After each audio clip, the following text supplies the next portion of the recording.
it's Easter and I'm in Greece. As you can probably hear, the church bells are going behind me and I'm making my way over to a procession where the entire town is out going through the streets. Take a look at this. It's incredible.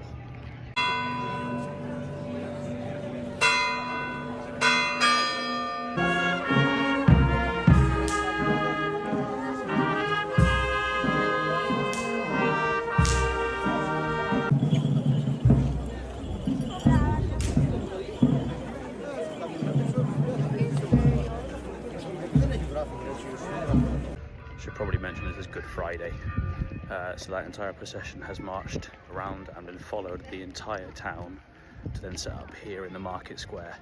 Και τον αρχιμουσικό και όλα τα παιδιά της Οδρομικής στο Δήμο Σάμι, και στη συνέχεια μπορείτε να έρθετε να κάνουμε την απόλυση του όρθρου. Να είστε καλά. Βοήθειά μας και καλή Ανάσταση αύριο με το καλό. Και υγεία στις οικογένειές σας. Να είστε καλά. I always love these things, these little cultural things. Whether you're religious or not, you can't deny that the sense of community around these things is fantastic. I love it.